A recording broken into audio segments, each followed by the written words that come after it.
Anong ginagawa mo dito? Saad dito nang makalapit sa kanya. Wala naman. May hinihintay ako sa loob. Turan niya na parang batang hindi nakapagpaalam sa magulang at bigla siyang nag-guilty. Napakunot ito ng noo habang ipinaglipat ang paningin sa kanya at sa loob ng resto. Umalis ka na sa bangko? Tila hindi makapaniwalang wika nito pagkatapos ay tumango siya kasabay ng bahagyang pagngiti. Bakit? Dahil ba sa akin? Agad rumihistro ang guilt sa mukha ni Ivan at agad siyang umiling. Hindi. Saad niya at napatingin ito sa kanyang mukha. I'm sorry. Pahayag nito at siya naman na napatingin sa mukha nito. Hindi niya mawari kung lungkot at pagsisisi ang nakarehistro sa mga mata ni Ivan, ngunit nginitian na lamang niya ito upang pagtakpan ng nararamdamang sakit sa kanyang puso. Wala yun. Nakangiting saad niya kahit sa loob-loob niya ay gusto niyang maiyak. Babe? Mula sa may bukana ng pintuan ay nandoon ang bagong girlfriend ni Ivan. Coming! Tugon ni Ivan, kahit nakafocus pa rin sa kanya ang paningin nito. We'll talk next time. Ingat ka palagi. Paalam ni Ivan at bahagya lamang siyang yumuko dito pagkatapos ay sinundan niya ng tingin ang papalayong binata hanggang sa makalapit sa napakaganda at eleganteng babae na naghihintay sa may pinto. Halatang mayaman ang girlfriend ni Ivan base sa napaka-class nitong poise at pananamit. Bagay na bagay sila ni Ivan, lalong-lalo na sa estado ng pamumuhay. Napaisip tuloy siya kung paanong nagustuhan siya ng binata noon samantalang hindi naman lingid sa kaalaman nito na hindi sila magka-level ng uri ng pamumuhay. Sadya nga sigurong mabait si Ivan at pati ang naitulong nito sa kanyang pamilya ay halos hindi na niya mabilang kaya hindi niya magawang magalit dito. After all, he deserves someone better naman talaga. Napakunot ang noo ni Caleb nang makitang mahaba ang uso ng pinsang si Abby. Pagpasok pa lamang nito sa kinaroroonan nilang VIP room sa resto, kasunod ang boyfriend nitong si Ivan. Napagkasunduan kasi nilang magpipinsan na magkikita sapagkat paalis na naman na ang pinsan nilang si Daniel patungo sa Australia. Hindi naman sa hindi nila ito mapuntahan sa kung saan man ito nandoon, ngunit pare-pareho silang busy sa buhay at take advantage lamang nila ang mga ganitong pagkakataon. Why the long face? Abigail. Pabirontura ni Daniel sa nag-iisang babaeng pinsan nila at halos sumagal pa ito ng tawa nang lalong bumusangot ang maganda nitong mukha kasabay ng pag-upo nito sa kanyang tabi. What's up? Soft tone niyang turan kay Abby kasabay ng paghagod sa likod nito. Siya ang eldest sa kanilang apat na magpipinsan at kahit pagbali-balik ta rin niya ang mundo ay pet niya ang pinakabunso at nag-iisang babaeng Del Mundo. I hate liches. Nakasimangot itong pahayag at nagkatinginan silang tatlo. What do you mean? Hindi makapaniwalang tura ni Andrew sa pinsan sapagkat kahit sobrang arte nito ay ngayon lamang niya narinig na magsalita ito ng ganito. Ano pa nga ba kundi ang babaeng naghahabol kay Ivan? She's so obsessed with my boyfriend. Hindi ko alam kung paano niya nalamang papunta kami dito. Nakasamangot pa rin tura nito at hindi napigilan tumawa ni na Daniel at Andrew. Babe, I told you. It's a coincidence. Nagkataon lamang na may hinihintay siya dito sa loob. Agad naman paliwanag ng boyfriend nitong si Ivan habang palapit din sa kanilang kinaupan. Ewan ko sa'yo. Palibhasa gustong gusto mo namang makita ang babaeng iyon. Naka-roll eyes na pahayag ni Abby at hindi makapaniwalang umiling si Ivan sa pagsaselos ng kasintahan nito. Tumingin sa kanilang tatlo si Ivan, ngunit halos sabay-sabay silang nagkibit ng balikat dito. May pagkabrat si Abigail pero ayaw naman nilang i-invalidate kung ano man ang nararamdaman nito. You're impossible. Baka sabihin ng mga pinsan mo na inaagrabyado kita ha? Nakatawa na lamang nitong pahayag kasabay ng pagupo nito sa tabi ng pinsan at malambing na inakbayan nito. Don't worry dude, we know her so well. Pahayag ni Andrew at nagkatawanan ang lahat. Bahagya lamang ang ginawang pagngiti ni Caleb. 100% sure siya na ang babaeng sekretary niya ang tinutukoy ni Abby na babaeng obsessed sa boyfriend nito. Baka yumakap na naman ito pagkakita kay Ivan na hindi iniisip kung may mga tao sa paligid o kung may masasaktan ito.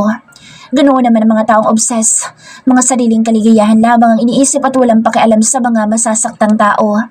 Sa isiping iyon ay mas lalo nakaramdam siya na matinding inis sa kanyang bagong secretary. Namit nito ang kanyang standard pero hindi niya hayaang patuloy nitong saktan ng kanyang pinakamamahal na pinsan. Nag-enjoy muna siya sa pagkain at pakikipagkwentuhan sa mga pinsan nang halos lagpas 1 oras.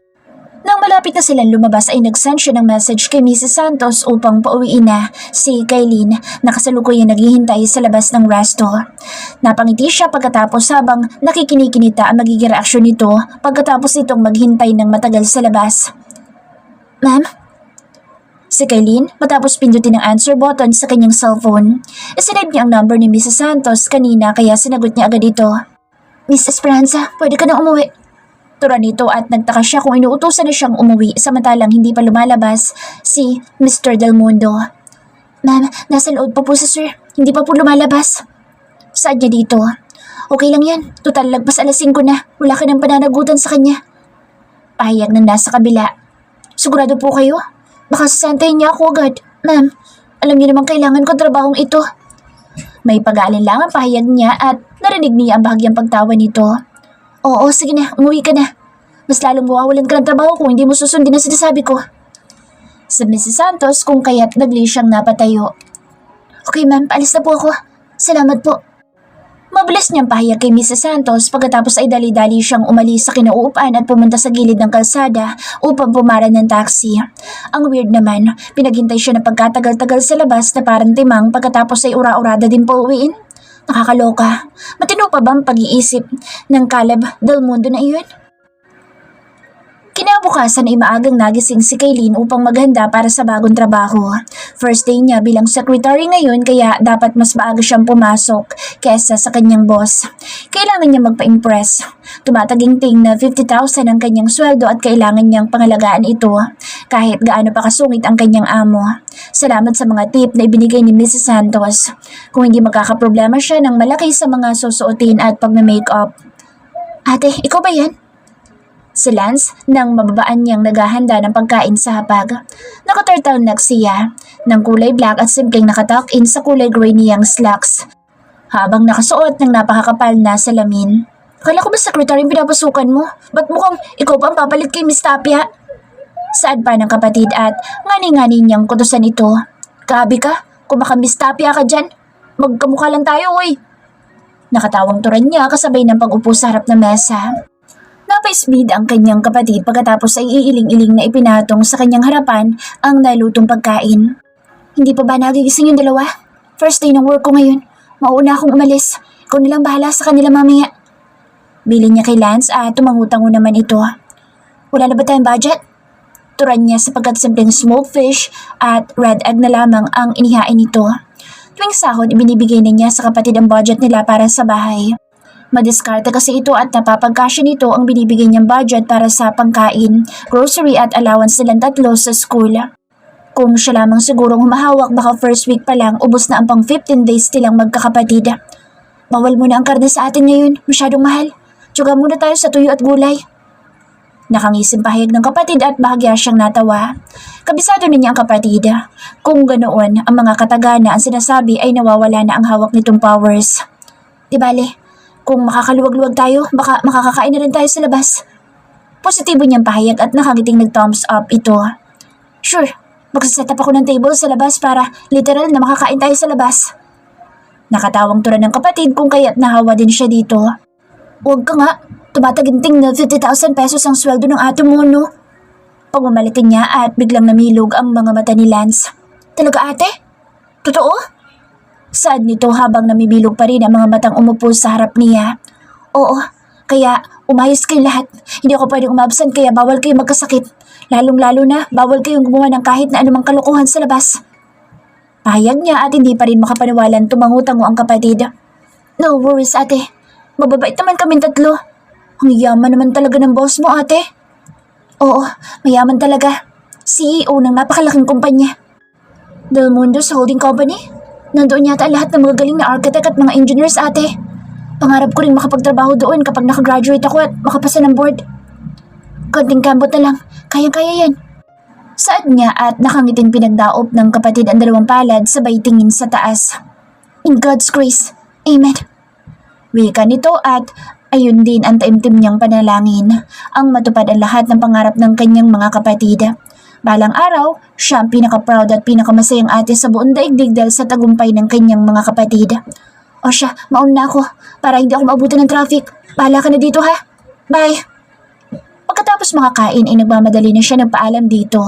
Hinatid naman siya ni Lance sa labas at hindi ito pumapasok hanggat hindi siya nakakasakay ng taxi. Ingat ate! Saad nito nang tuluyan na siyang makalulan pagkatapos ay kumaway sa may driver na sumaludo naman sa kapatid habang nakangiti. Pagtapak pa lamang ni Caleb Del Mundo sa bukana ng kanyang opisina ay napakunot noo siya nang makitang may nakaupo na secretary sa desk. Napatingin pa siya sa kanyang mamahaling relong pambisig. Lagpas 7:00 pa lamang ng umaga pero nandoon na ang bago niyang secretary. Good morning, sir. Medyo nagulat siya nang bigla itong tumayo at formal na bumati kasabay ng bahagyang pagyuko. Tiningnan niya ito mula ulo hanggang paa. Parang may nag-iba sa aura nito. Ang ganda-ganda lamang nito kahapon kahit simpleng-simple. Ba't parang ang nerd naman itong tingnan ngayon? Bukod sa balot na balot, dahil sa turtleneck na inner nito, habang nakaintak ang lahat ng butones ng kanyang blazer, ay nakasalamin din ito ng sobrang kapal. May sira nga siguro ang mga mata nito, ni hindi man lamang tinablan sa kanyang charm. Wala man lamang siya nakitang kahit na konting paghanga na rumihistro sa mga mata nito pagkakita sa kanya. Your schedule will be in your table in 5 minutes, sir. Pahayag nito kung kaya't bigla siyang natauhan. Ngunit sa halip na sagutin niya ito, ay tumuloy siya sa kanyang private office na parang walang narinig. John, she didn't even give me even a fake smile. Sungit naman talaga. Si Kailin, sa sarili na makapasok sa opisina nito si Mr. Del Mundo.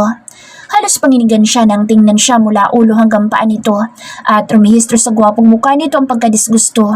Hindi niya alam kung dahil sa itsura niya o dahil naalibadbaran sa bigla ang pagkakaroon ng kasama sa opisina nito. Carry Ansel, para sa malaking sweldo. Pagmamotivate niya sa sarili kung kaya't napapangiti siyang umupo at ipinagpatuloy ang ginagawa sa computer.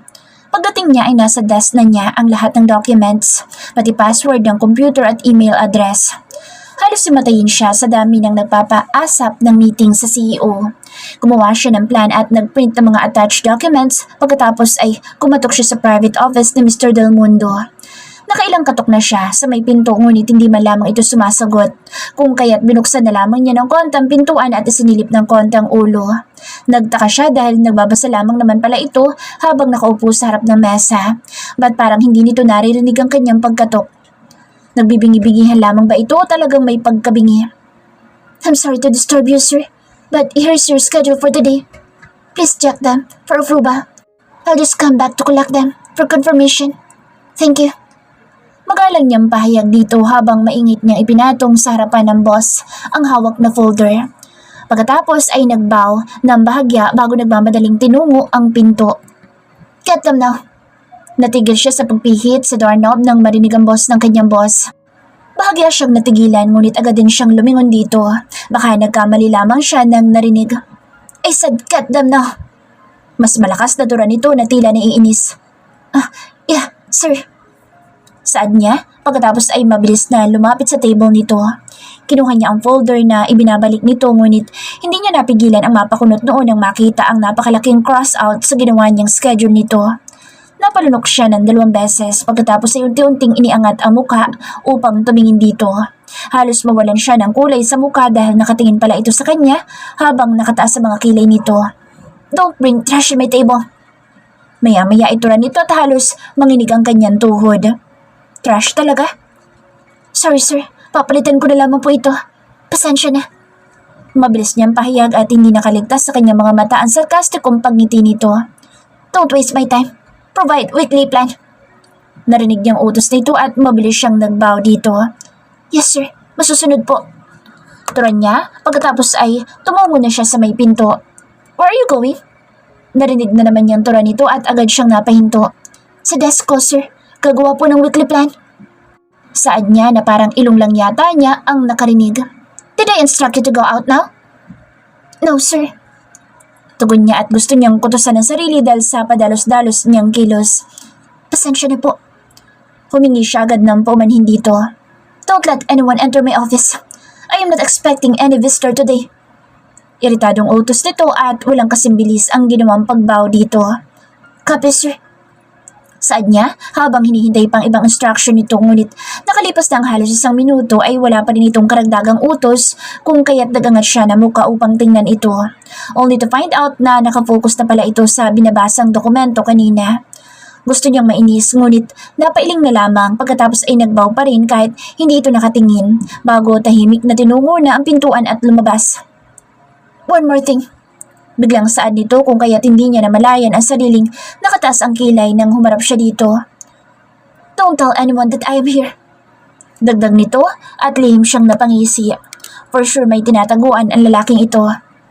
Copy that, sir. Is there anything more, sir? Normal na turan niya dito. Here we go.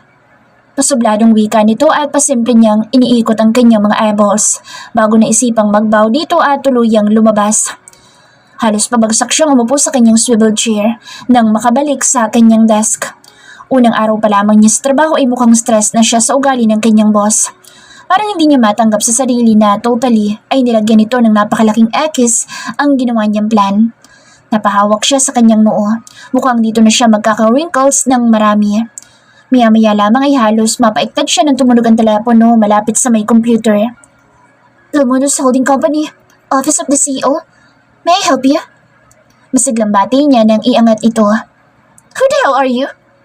Narinig niyang boses ng babae mula sa kabilang linya. I'm sorry, ma'am. Saad niya, baka may kausap na iba ang nasa kabilang linya at nagkataon na iyon ang kanyang narinig. Bingi ka ba? Ang sabi ko, sino ka? Gusto ko makausap si Caleb Del Mundo. Mas matapang pa yata kay Gabriela sila ang nasa kabilang linya at manganinganing bagsakan niya ito ng telepono. Thank you for your call, but Mr. Del Mundo is not in the office today. By the way, I am the CEO's secretary. Goodbye. Matapang din niyang pahayag pagkatapos ay malakas niyang ibinagsak ang hawak na telepono. Wala siyang tolerance sa mga ganoong klase ng caller. Parang pagmamay-ari nito ang buong mundo kung makapagsalita. Yun siguro ang pinagtataguan ng magaling niyang boss. No wonder. Paglipas ng ilang saglit ay tumunog ang kanyang cellphone. Hindi pa pala niya na itatago sa kanyang bag kanina ngunit nang tingnan niya ito ay number ni Mrs. Santos ang tumatawag. Mrs. Esperanza, someone reported you in the office. Did you drop a phone call just this hour? Sa Mrs. Santos sa kabilang linya at napakagad siya sa kanyang daliri nang ma-realize ang ginawang pambabagsak niya ng telepono kanina. Sorry ma'am, pero kasi... Halos hindi niya alam ang sasabihin. Kahit sa ang anggulo niya tingnan, mali pa rin talaga ang ginawa niya. No need to explain, Mrs. Esperanza. Congratulations! Nakatawang pahayag ni Mrs. Santos at hindi niya maintindihan kung bakit masaya ito imbes na pagalitan siya. Ma'am? Hindi makapaniwalang untad niya dito. Congrats! Ikaw lang nakagawa ng ganoon sa babaeng iyon. Nice! Keep up the good work! Masayang bati pa nito at pati siya inahawa sa katuan nito. O siya, sige. Have a nice day and welcome to Del Mundo's Holding Company. Magilaw nitong paalam at nagpasalamat siya dito. Thank you, ma'am. Have a nice day too. Masayang turan niya bago pinindot ang end button ng cellphone. Naalog pa niya ang ulo pagkatapos dahil hindi siya makapaniwalang nasihan pa ang personal sa kanyang ginawa imbis na bigyan siya ng memo. Maya-maya ay na-freeze siya sa kinaupuan nang marinig ang boss ng kanyang boss mula sa kung saan. Get inside the office! Now! I said, get inside the office! Mula sa pagkagulat kanina dahil sa biglaang pagkarinig sa boses ng boss sa kung saan ay napatayo si Kaylin mula sa pagkakaupo. Meron palang naka-built-in na audio sa kanyang working space na nakakonect sa office ng CEO at bigla siyang kinabahan dahil siguradong narinig nito ang pagtataray sa babaeng caller kanina. Ninenervyos man, hindi naman siya nag-atubiling pumasok sa private office ng kanyang boss. Sir, may kailangan po kayo? Turan niya sa amo habang hindi makatingin ng diretso dito. Nagangat na muka si Mr. Del Mundo at kitang-kita niya sa gilid ng kanyang mga mata ang pagkadisgusto sa nakapinta sa mukha nito. Call this A&Z Builders. Kung hindi sila makapaghintay, I'm very willing to terminate their contract and partnership with us. Turan nito habang kasabay ng paglapag nito ng papeles sa kanyang harapan. Lihim siyang napahinga ng maluwag sapagkat hindi tungkol sa pagbagsak niya ng telepono ang rason kung bakit hindi maganda ang timpla nito. Ngunit para naman siya nagkaroon ng pag-aatubili na siya ang tatawag sa A&Z at gawin ipinag-uutos nito. Are you with me? Untag nito dahil sa hindi niya agad pagkilos. Yes sir, tatawagan ko po ang A&Z. Taranta niyang pahayag kasabay ng pagdampot sa document na inilapag nito. Do it now. And then, arrange an early lunch meeting to Dominguez Corp for the La Vista homes. Make sure that Ivan Dominguez will be present. Saad nito at bahagya siyang natigilan pagkarinig sa pangalan ng dating kasintahan. May problema ba? Miss Esperanza? Nakakunot noong wika nito sa kanyang pagkatigil at kaagad siyang umiling. Wala sir. Sige po, silabas na po ako kung wala na po kayong ibang instructions. Turan niya ngunit tila may pagdududang tumingin ito sa kanyang mukha bago tumango. Nagbaw siya dito pagkatapos ay mabilis na lumabas at hindi na inalintana kung bakit bigla siyang tiningnan ng ganoon ang kanyang amo. Pag-upo niya sa desk ay sinimulan na niyang mag-dial upang gawin ang ipinag-uutos ng CEO. Medyo harsh ang mensaheng binitawan ng boss para sa ANC kung kaya't medyo pinaganda niya ito na hindi masyado ma-offend ang pagsasabihan nito. Sinabi niya baka pwedeng habaan pa ng mga ito ang patience at paghihintay dahil marami ding ibang tinatrabaho ang kanyang amo. Naintindihan naman ng kampo ng ANC ang kanyang sinabi at maganda naman ang pagtanggap nila dito. Pagkatapos ang pakikipag-usap sa ANC ay denial naman niya ang number ng opisina ni Ivan upang magpasked para sa early lunch meeting nila ng kanyang boss. Si Ivan ang kasalukuyang presidente ng Dominguez Corp at dahil naging labas-masok din siya sa opisina nito, dati ay kilala niya ang secretary nito. Sorry Kaylin, kalalabas lamang ni Sir Ivan kasama ang kanyang girlfriend. Pero kung urgent naman yung meeting nila ng boss mo, tawagan mo na lang sa cellphone niya. Alam mo pa naman siguro ang number niya, di ba? Saad nitong may himig pagbibiro at bahagya siyang tumawa. Hindi kaya napaka-awkward nun? Baka sabihin ng dating kasintahan na nagpapapansin siya dito at ginagamit pang opisina ng CEO ng Del Mundos Holding. Sige na, tawagan mo na. Mabait naman si Sir Ivan at hindi mag-iisip ng iba. Tura ng secretary ni Ivan bago niya tapusin ang pakikipag-usap dito at simpleng tawa lamang ang sinagot niya dito. Ayaw na niyang gabalain pa si Ivan. May panghihinayang man ay masaya na siyang nasa tamang tao ito. Ivan deserves the best at hindi siya ang babaeng iyon. Medyo matagal na niyang naibaba ang telepono nang bigla siyang nakapag-isip. Total trabaho naman ang reason kung bakit niya tatawagan si Ivan ay may pag-aalilangan dinukot niya sa bag ang cellphone at i-denial ang number ng dating kasintahan. Ang lakas ng tibok ng puso niya habang nagre-ring ang telepono nito. Para tuloy gusto niyang i-end na lang ang ginagawang pagtatawag ngunit bigla sumagot na ang nasa kabilang linya. Hello? Ang pamilyar na boses sa kabilang linya at halos lumukso ang puso niya. Hi. Sa tindi ng nararamdaman ka ba ay yun lang ang nasabi niya. Kalin. Masiglang turan ni Ivan sa kabilang linya at napalunok siya ng 2 beses bago nagsalita. Yeah. Hi. Pasensya ka na kung napatawag ako sa iyo ha. But I'm calling you on behalf of the office of the CEO of the Del Mundos Holding. Pahayag niya at tila hindi ito makapaniwala. Del Mundos Holdings? Anong ginagawa mo dyan? Maang na tanong nito at napangiti siya sa sarili dahil parang may concern pa rin siyang nararamdaman mula dito. I am the new secretary of the CEO. Tugon niya at nagulat siya sa reaksyon nito. What? Nag-resign ka sa bangko para maging secretary? Tura nito at hindi napigilan tumawa ng bahagya. For a change. Anyway, Mr. Del Mundo, my boss wanted to have an early lunch meeting with you today regarding La Vista home. Is there a possibility that you can accommodate us for an urgent matter? Formal na niyang pahayag sa dating kasintahan at nakikinikinita niyang saglit itong napaisip. Of course. Maya-maya ipagsang-ayon nito kung kaya't parang nabuhayan din siya ng loob na hindi niya mawari. Thank you, sir. Sadyang nasa himig ang pagkatuwa. Did you really work at Caleb's office? Hindi pa rin yata makapaniwalang tanong nito at napailing siya ng bahagya kahit hindi nito nakikita. Yes. I will get back to you for the details. Thank you, Mr. Dominguez. Have a wonderful day. Mabilis niyang paalam pagkatapos ay siya na ang unang nagbaba ng telepono. Medyo napatulala siya pagkatapos. Hindi siya makapaniwalang kinakausap na niya ng ganoong kapormal si Ivan. Mula sa dating sweet at malambing nilang pag-uusap, ganoon pa man ay wala naman siyang nararamdamang galit o anumang grudge dito. Marahil ay accept na niya talaga na hindi sila para sa isa't isa. Napangiti na lamang siya sa kanyang sarili pagkatapos ay napabuntong hiningang tumayo upang ipagbigay alam sa kanyang boss na confirm si Ivan na makikipag-meeting dito. Excuse me, sir. Positive po sa Mr. Dominguez early lunch. Pukaw niya sa boss na isinilip lamang ang ulo sa may pintuan. Good. Make necessary arrangement for the venue. Tura naman ito na hindi malamang nag-angat na mukha. Copy, sir. Wika naman niya pagkatapos ay bumalik ulit sa kanyang desk at pumili sa mga list ng restaurants na nakadikit sa ilalim ng salamin ng kanyang table. Pagkatapos ng transaction niya sa napiling fine dining restaurant ay nag-send siya ng details sa personal number ni Ivan para kahit nasa labas man ito ay mababasa pa rin niya kung saan sila magmi-meeting ng kanyang boss. Napahinga siya ng maluwag matapos makatanggap ng thumbs up na feedback mula kay Ivan. Ngunit pagkaraan lamang ng ilang minuto ay kaliwat ka ng tawag at emails ang kanyang natatanggap mula sa iba't ibang firm. Marami ding nagsidating ang mga dokumento mula sa iba't ibang department ng kumpanya, kung kaya't halos hindi siya magkanda-ugaga sa mga ginagawa. Let's go! Pagkatapos ng ilang oras na pagkabisi sa ginagawa, ay halos lumabas ang kanyang puso sa pagkagulat nang biglang magsalita ang kanyang boss na hindi niya namalayang nakatayo na pala sa harap ng desk niya. Sir, mula sa pagkagulat ay pilit niyang kinumpos ang sarili. I said let's go. Tura nito habang nakakunot ang noo. Saan po? I mean, sasama po ako sa inyo?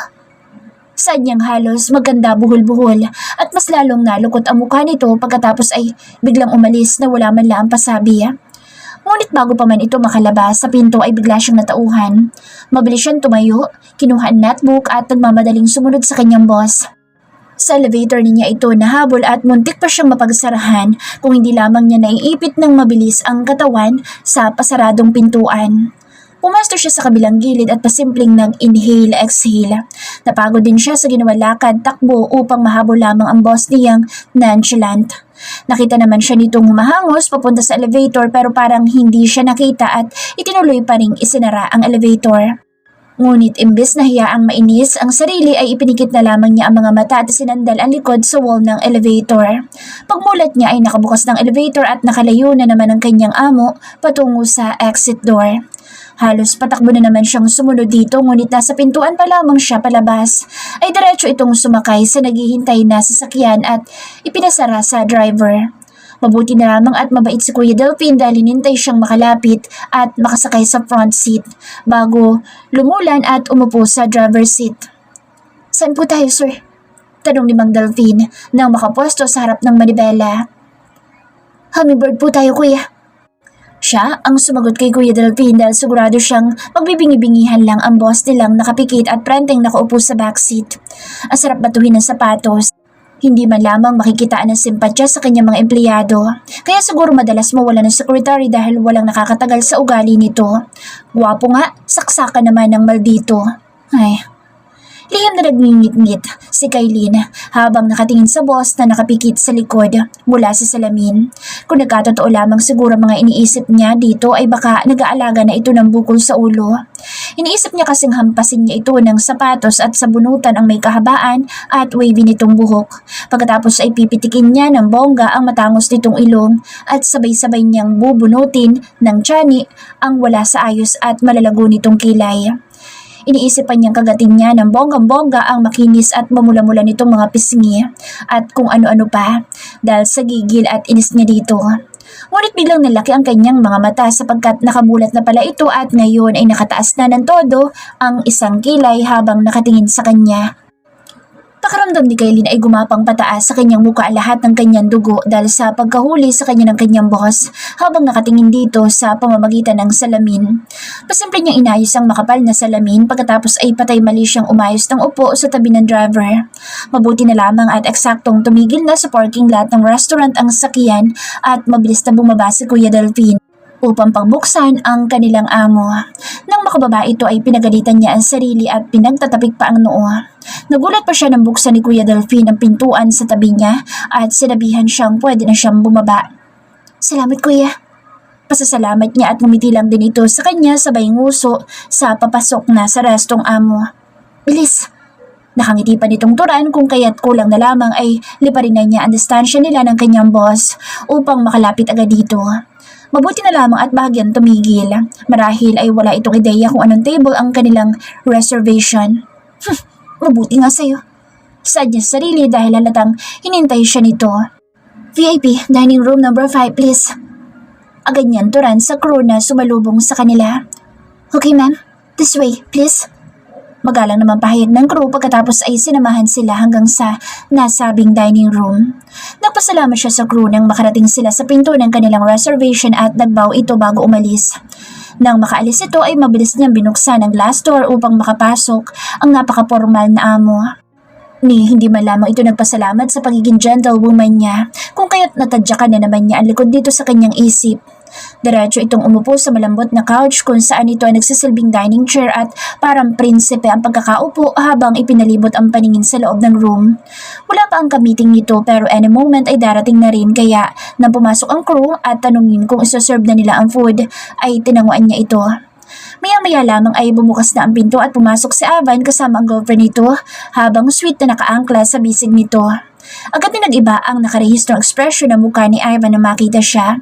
Ngumiting ito at tila excited na lumapit sa kanya.